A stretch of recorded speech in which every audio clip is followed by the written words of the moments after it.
दोस्तों नमस्कार, जय हिंद, जय भारत। नाम रमेश सिंह, ठगी पीड़ित जमाकर्ता परिवार तबजब संगठन, प्रदेश संयोजक उत्तर प्रदेश।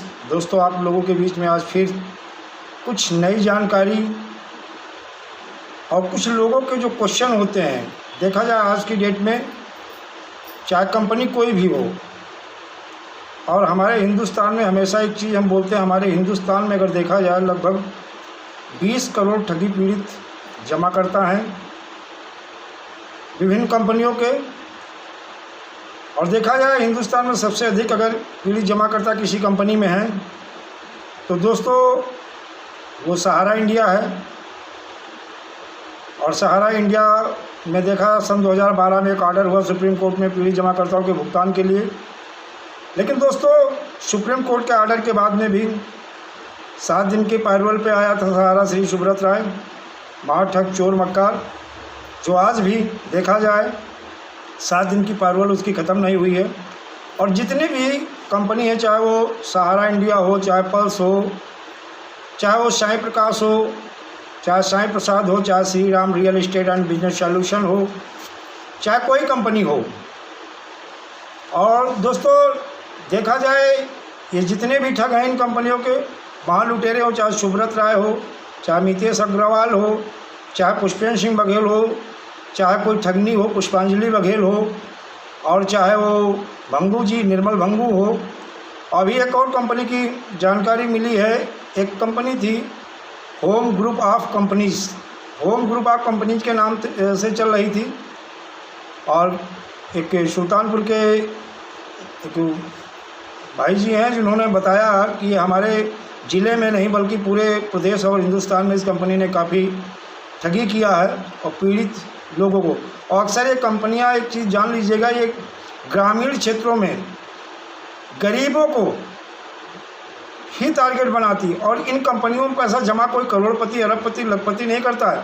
इनमें अगर कोई जमा करता है तो किसान होता है, मजदूर होता है, लेबर वर्क होता है, चाय वाले होते हैं, पान की दुकान, यानी जो भी पीड़ित हैं वो गरीब ही हैं। और हमारी सरकारें गरीब के लिए तरह तरह की योजनाएं चलाती हैं, लेकिन गरीबों तक वो पहुंचती नहीं है।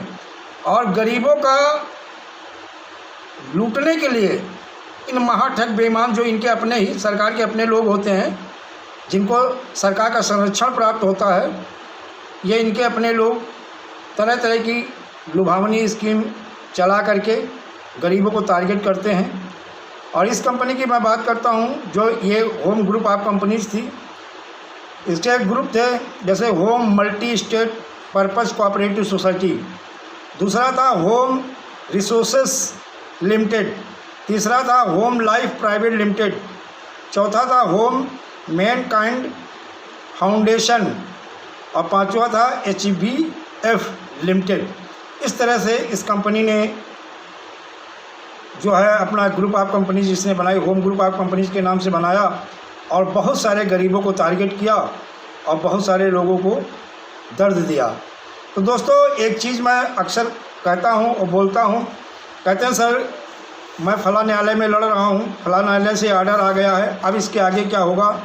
तो दोस्तों जैसे ही कंपनी आज मैं देखा जाए सन 2016-17 से इन कंपनियों की लड़ाई लड़ रहा हूँ, चाहे वो सहारा हो, चाहे पल्स हो, चाहे कल्पतरु हो, चाहे समृद्ध जीवन हो, चाहे एल्केमिस्ट हो, चाहे कोई क्रेडिट कोऑपरेटिव सोसाइटी हो जैसे Chambal Malwa credit cooperative society, और आपकी अनंत निधि क्रेडिट कोऑपरेटिव सोसाइटी, और देखा जाए आपका आदर्श क्रेडिट कोऑपरेटिव सोसाइटी जिसमें माननीय प्रधानमंत्री मोदी जी ने स्वयं फीता काटा था। तो दोस्तों इन कंपनियों के पीछे देखा जाए राजनीतिक संरक्षण तो इन कंपनियों को प्राप्त ही है। और एक ही चीज़ मैंने जो कहा था कि जब चुनाव आता है तो दोस्तों ये कंपनियां इन राजनीतिक पार्टियों को फंडिंग करती हैं, और जब इन पे कोई आफत आती है तो ये राजनीतिक पार्टियां, चाहे भाजपा हो, सपा हो, कांग्रेस हो, आम आदमी पार्टी हो, शिवसेना हो, तृणमूल कांग्रेस हो, या जो भी राजनीतिक दल हैं या पार्टियां हैं, ये सारी इन महाठग बेईमान मक्कार और लुटेरों के साथ खड़ी हो जाती हैं। दोस्तों एक चीज़ हमेशा कहा जाता था कि पहले लोग कहते थे फला नेता करप्ट है, भ्रष्ट है, लेकिन अब इसकी परिभाषा ही चेंज हो गई है। अब देखा जाए सिस्टम ही को करप्ट बना दिया गया, सिस्टम ही भ्रष्ट हो गया है। आप एफआईआर कराने जाइएगा, आपकी एफआईआर नहीं होती, ये समस्या मेरे पास कई ऐसे देखा जाए न्यायालय के। मैंने सन 2017 में एक पत्र मुख्यमंत्री योगी आदित्यनाथ जी को दिया था और इनके पत्र में जो है इनके विशेष सचिव आदर्श सिंह, डॉक्टर आदर्श सिंह जो है विशेष सचिव मुख्यमंत्री थे, जिन्होंने एफआईआर के लिए ऑर्डर किया था, लेकिन थाने में इनके ऑर्डर की जो है धज्जियाँ उड़ा दी गई और 1% भी उस पर कार्रवाई नहीं हुई। फिर मैंने दूसरा पत्र प्रधानमंत्री जी मुख्यमंत्री जी को लिखा, योगी आदित्यनाथ जी को, उस पर भी कोई कार्रवाई नहीं हुई। दोस्तों छोड़िए, ये तो मुख्यमंत्री हैं, मैं दिखाता हूँ ये माननीय प्रधानमंत्री मोदी जी जब 14 में ये प्रधानमंत्री, मैंने इनको 16-17 में इनको भी पत्र लिखा था इन कंपनियों के विषय में, लेकिन एक चीज़ स्वीकार किया कि हाँ आप लोग पीड़ित हैं, आपके साथ ठगी किया है, लेकिन इनकी किसी अथॉरिटी ने, न पुलिस ने, न किसी अथॉरिटी ने 1% कार्रवाई नहीं। और यहाँ तक कि जब ये नहीं हुआ तब मैं सन 2017 में हाई कोर्ट चला गया, न्यायालय गया। न्यायालय के मेरे पास कई आर्डर हैं, कई कंपनियों के हैं।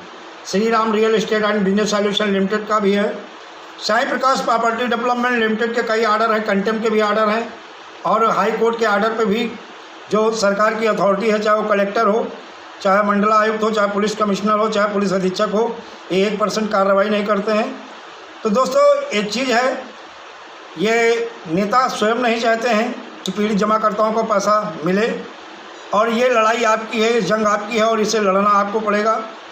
20 करोड़ पीड़ित जमाकर्ताओं का हमारे मदन लाल सर जो राष्ट्रीय संयोजक हैं ठगी पीड़ित जमाकर्ता प्रधान, तब जबकि उन्होंने भारत यात्रा की शुरुआत की है उत्तराखंड से। यूपी में 19, 20, 21 लखनऊ रहेंगे, 4 तारीख को जो है वो मथुरा वृंदावन भी रहेंगे, जहाँ से इनकी भारत यात्रा के जो है शुरू हुई है, और पूरे हिंदुस्तान में हर स्टेट में जाएंगे और लोगों से मिलेंगे, और साथ में हर स्टेट के चीफ मिनिस्टर और राज्यपाल से, डीजीपी, पुलिस कमिश्नर, मंडला आयुक्त और पुलिस अधीक्षक और कलेक्टर से मिलेंगे और इस कानून की जानकारी देंगे। हिंदुस्तान में मात्र एक ऐसा कानून है जिसे बोलते हैं अनियमित जमा योजना पाबंदी कानून सन 2019। दोस्तों सबसे दुख की बात यह है कि हर स्टेट में अपना लोकल कानून है। छत्तीसगढ़ में भूपेश बघेल ने एक अच्छी पहल की, चिट फंड एक्ट के तहत करीब 50 करोड़ लोगों का भुगतान अभी तक उन्होंने किया है, और उनकी प्रॉपर्टी इन महाठग बेईमान मक्कारों की जो है प्रॉपर्टी सेल आउट करके निवेशकों का भुगतान धीरे धीरे करके कर रहे हैं, लेकिन वो कर रहे हैं, उन्होंने एक इच्छा शक्ति दिखाई है। तो हर स्टेट में अपना, जैसे मध्य प्रदेश में अधिनियम 2000 है, उसी तरह उत्तर प्रदेश उत्तराखंड में भी वहाँ का लोकल कानून है, ये इसका गजट है, यानी सरकारी गजट उत्तर प्रदेश। देखा जाए ये जो है उत्तर प्रदेश में जो है इलाहाबाद बुधवार 14 दिसंबर 2016 ही अग्रहण 23/1938 शक संवत, यानी जो है ये अधिनियम संस्थागत वित्त एवं निबंधक विभाग अनुभाग 6 संख्या 880, यानी जो है सन 2016 में ये लखनऊ दिनांक 14 दिसंबर 2016 में ये उत्तर प्रदेश के अधिष्ठानों में जमाकर्ता हित संरक्षण अधिनियम 2016 यहाँ का भी है। अगर देखा जाए पुलिस जो वहाँ की लोकल एक्ट है उसके अंतर्गत भी एफआईआर दर्ज नहीं करती है। मान लीजिए मैंने जिस बट्स एक्ट की आपसे चर्चा कर रहा हूँ, बता रहा हूँ, जनता से ठगी फाइनेंस कंपनियों को पड़ेगा भारी। ये हमारे योगी जी ने अधिसूचना उत्तर प्रदेश में बट्स एक्ट की जारी कर दी थी। इसमें बताया गया, लखनऊ विशेष संवाददाता, जनता को चूना लगाना फाइनेंस कंपनियों को पड़ेगा महंगा। 25 लाख से 25 करोड़ तक रुपए की रकम का फ्रॉड करने वाली कंपनियों को तिगुना जुर्माना देना होगा। योगी सरकार अधिनियम निरपेक्ष स्कीम पाबंदी अधिनियम 2019 यानी the binding of unregulated deposit scheme act 2019 की अधिसूचना जारी कर दी, लेकिन इसकी अनुपालना अभी भी नहीं हो पा रही है और इस एक्ट के अंतर्गत अभी एक भी एफआईआर दर्ज नहीं हुई है। तो दोस्तों ये दुर्भाग्य है। और देखा जाए माफियाओं पे और अदर पे इनका बुलडोजर खूब चलता है, लेकिन महाठग बेईमान मक्कार और लुटेरा और डकैत यानी पीड़ित जमाकर्ता गरीब मजदूर और लेबर वर्क जो इन कंपनियों में फंसा है, जो महाठगों ने लूटा है, इनके खिलाफ इनका बुलडोजर बिल्कुल शांत हो जाता है। लेकिन दोस्तों भारत यात्रा जो मदन लाल आज़ाद सर ने शुरुआत की है, इससे महाठग बेईमानों में भी एक डर और एक भय उत्पन्न हो गया है और हमारी सरकारें भी घबराई हुई हैं। इससे लगता है आपका जो भारत यात्रा है ये बहुत अच्छा होने वाला है और ज़्यादा से ज़्यादा लोग इसमें भाग भी लें और दोस्तों सफल बनाएं, क्योंकि आने वाले समय में 20 करोड़ पीढ़ी जमाकर्ता जो हैं ये सत्ता परिवर्तन का मन बना चुके हैं और आप लोग सारे एकजुट हो गए तो चाहे वो स्टेट गवर्नमेंट हो चाहे सेंट्रल गवर्नमेंट हो, ये घुटने के बल आ जाएगी और आपका अति शीघ्र भुगतान हो जाएगा।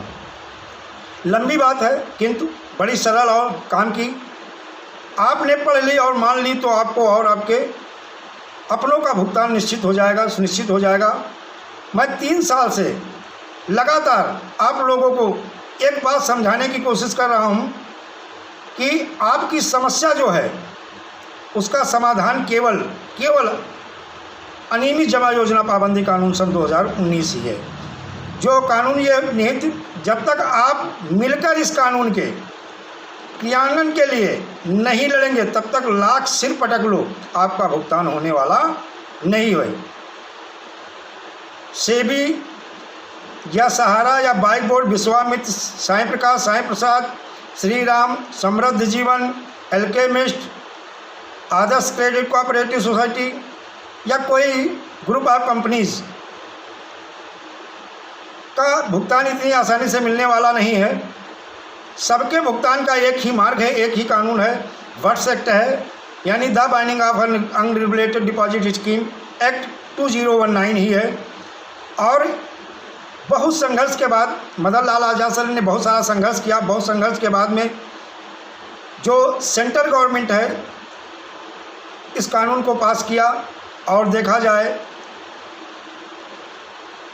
राज्य और केंद्र को मदन सर के इस आंदोलन को, इस प्रयास की वजह से उनको झुकना पड़ा और प्रत्येक ठग कंपनी, सोसाइटी और राजनेताओं को संरक्षण प्राप्त है, ये मैंने पहले ही आपको बता दिया था।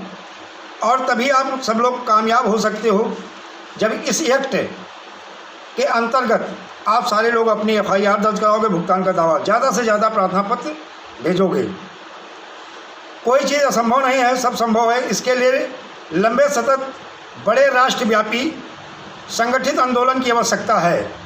मदन लाल आज़ाद सर जो अभी भारत यात्रा की शुरुआत किए हैं, सारे लोगों को एकजुट कर रहे हैं और बड़ा अच्छा सहयोग मिल रहा है और सारे पीड़ित जमाकर्ता कार्यकर्ता एक संगठन, एक बैनर के नीचे आ रहे हैं और सारे लोग सहयोग भी कर रहे हैं। तो आवश्यकता भी है। जल्दीबाजी में लालच और भ्रम के कारण भ्रम ना पालें। सरकारें नहीं चाहती हैं या कानून लागू हो और किसी को भी भुगतान हो, ठगों को दंड मिले। ठगों के विरुद्ध छोटी मोटी कार्रवाई करना तो सरकार की मजबूरी है, इसीलिए कभी कभार किसी एकाध छोटे मोटे जेब कतरे टाइप के ठग को ठग को गिरफ्तार कर लिया जाता है। कुछ दिन बाद ठग जमानत पर बाहर आ जाता है और फिर वही ठगी का धंधा करने लगता है। एक उदाहरण आपको मैं बता रहा हूँ, कोई भी ठग ऐसा नहीं है जो जमानत पर बाहर आने के बाद ठगी का धंधा बंद कर देता हो। सभी ठग जेल से आने के बाद में ज़्यादा ज़ोर शोर से, ज़्यादा बड़ी साजिश के साथ ठगी का धंधा करने लगते हैं। और उदाहरण के तौर पे सहारा श्री सुब्रत राय, सहारा का जो सुब्रत राय महाठग है, बेईमान है, मक्कार है, लुटेरा है। सहारा का उदाहरण आपको देते हैं। जेल से आने के पहले सुब्रत राय की 2 कंपनीज के माध्यम से ठगी करता था। जैसे ही जेल से बाहर आया उसने नई सोसाइटी व कंपनीज के माध्यम से ठगी का धंधा आरंभ कर दिया। ठगी किसी भी जमाकर्ता, निवेशक, एजेंट, दलाल को अपना पैसा नहीं दे। ये ठग जो है किसी को पैसा देते नहीं है, पैसा नहीं देते, केवल उनकी टोपी उनके सर पे, उनकी टोपी उनके सर पे, मनी रोटेशन का काम करते हैं। और बड़े ही देखा जाए ये इसी को वो अपनी बड़ी कुशलता और सफलता मानकर जनता के पैसे पर अय्याशी करते हैं और जनता को बेवकूफ़ बनाते रहते हैं। ये उदाहरण मैंने दिया। सरकारी विनियामक एजेंसी, लिक्विडेटर, दिवालिया कानून के कारिंदे किसी का भुगतान नहीं करते, बल्कि जनता की मेहनत की गाढ़ी कमाई को जो वह ठगों से प्राप्त करते हैं, जब्ती के नाम पर उसे अपने वेतन भत्ते व अन्य खर्चों के नाम पर हड़प लेते हैं। ये किसी का पैसा वापस नहीं करते हैं। कंपनी, सोसाइटी, बिल्डर, फर्म इत्यादि जो भी जमा करता व रिटर्न के नाम पर जनता से धोखाधड़ी करते हैं वह कोई भी भोले भाले ईमानदार देशभक्त नागरिक नहीं होते, अपितु मंझे हुए ठग होते हैं, बेईमान होते हैं, मक्कार होते हैं और लुटेरे होते हैं। वह इस तरह की गैर कानूनी स्कीम और निवेश के नाम पर जनता की जमा पूंजी को भी कई बार जनता को मोटे रिटर्न का लालच देकर जनता को सरकारी ब्याज दरों पर कर्ज देने वाले फाइनेंस, बैंक और अन्य क्रेडिट कार्ड कंपनीज के कर्जों के जाल में फंसा देते हैं, ताकि कर्ज के जाल में फंसा व्यक्ति अपना ध्यान मन, विवेक, बुद्धि ठगों के खिलाफ न लगा कर उन एजेंटों पर लगाए जो जमाकर्ता के ही अपने रिश्तेदार, नातेदार, दोस्त या पड़ोसी होते हैं। जमाकर्ता और एजेंट आपस में ही लड़ते रहेंगे या ठग भली भांति जानते हैं। कहीं कोई दिक्कत आती है तो ठगों को तो वह दिक्कत को बेईमान राजनेताओं और अफसर, एनजीओ को ठगी रकम का कुछ हिस्सा देकर दूर कर लेते हैं। बेईमानों को कोई दिक्कत नहीं आती है, ये ठग जो है थोड़ा बहुत कोई दिक्कत आई तो पैसा दे करके सब माइनस कर लेते हैं। तो दोस्तों, इसीलिए आप लोगों से मैं एक ही बात कहूँगा कि सारे लोग एकजुट हो जाओ, और वो समय आ गया है सन 2024 के पहले सरकार हो चाहे विपक्ष हो, कोई भी राजनीतिक पार्टी हो, इस समय घबराई हुई है। जो एक मुद्दा चल रहा है कि पहले भुगतान फिर मतदान, और इस चीज़ को लेकर के जहाँ जहाँ पिछले बार चुनाव का बहिष्कार किया गया था वहाँ से भाजपा के विधायक हारे थे। तो दोस्तों, समय है, वो आ गया है जब आपका भुगतान बिल्कुल नज़दीक आ चुका है, और ये लड़ाई सन 2024 के पहले ये दृढ़ संकल्प है, आप लोगों का भुगतान निश्चित किया जाएगा और होगा। बर्थ एक्ट यानी अनियमित जमा योजना पाबंदी कानून के तहत 180 कार्य दिवस में इन महाठगों की चाहे प्रॉपर्टी, देखिए अब हमारी ठगों से कम लड़ाई रह गई है, अब हमारी इन नेताओं और इन सरकारों से लड़ाई है जिन्होंने इन्हें लाइसेंस दिया था, जो इनके अपने ही लोग हैं, जो इन राजनीतिक पार्टियों को फंडिंग करते थे, आज इन महाठग बेईमानों को बचाने के लिए जो इनके साथ खड़े हैं। और 20 करोड़ पीड़ित जमाकर्ता एकजुट होकर के इन बेईमान मक्कारों के विनाश की तारीख निश्चित कर चुके हैं। सन 2024 के पहले आप सबका एक एक आदमी का भुगतान होगा। दोस्तों, आप निश्चिंत रहे, बस आप सारे लोग एकजुट होके एक साथ एक ही संकल्प, एक ही निर्णय, एक ही फैसला कि पहले भुगतान फिर मतदान, अगर भुगतान नहीं तो फिर मतदान नहीं, इस पे अडिग हो जाएं। और दोस्तों, ये भारत यात्रा हर स्टेट में जाएंगे मदन लाल सर, कहीं कहीं हम भी साथ में जाएंगे। तो दोस्तों, वीडियो अगर आपको अच्छा लगे तो इसे ज़्यादा से ज़्यादा लाइक करिए, शेयर करिए, सब्सक्राइब करिए, कमेंट करिए और ज़्यादा से ज़्यादा शेयर करिए। दोस्तों, एक महायुद्ध, महाजंग की शुरुआत हो गई है और इन महाबेईमान मक्कारों के सर्वनाश की निश्चित और नज़दीक आ चुका है, इनका अंत निश्चित है। और आप लोगों को बर्थ एक्ट के अंतर्गत 2 से 3 गुना भुगतान भी होगा और आपकी FIR भी लिखी जाएगी, आपका भुगतान भी का दावा भी एक्सेप्ट किया जाएगा और वो जल्दी ही समय आने वाला है। बस दोस्तों, आप लोग ज़्यादा से ज़्यादा इस वीडियो को शेयर करें, लाइक करें, सब्सक्राइब करें और मदन सर की भारत यात्रा में ज़्यादा से ज़्यादा संख्या में सहयोग करें और आएँ। 20 तारीख को मदन लाल सर का जो है मुख्यमंत्री जो उत्तर प्रदेश के योगी आदित्यनाथ जी हैं, उनसे मिलने का प्रोग्राम है। यहाँ के DGP से मिला जाएगा, पुलिस कमिश्नर से मिला जाएगा, मंडलायुक्त से मिला जाएगा, कलेक्टर से मिला जाएगा और मिलने के बाद में इस कानून की जानकारी इनको सबको दी जाएगी। दोस्तों, वीडियो को और ज़्यादा लंबा नहीं करेंगे। दोस्तों, जय हिंद, जय भारत, वंदे मातरम।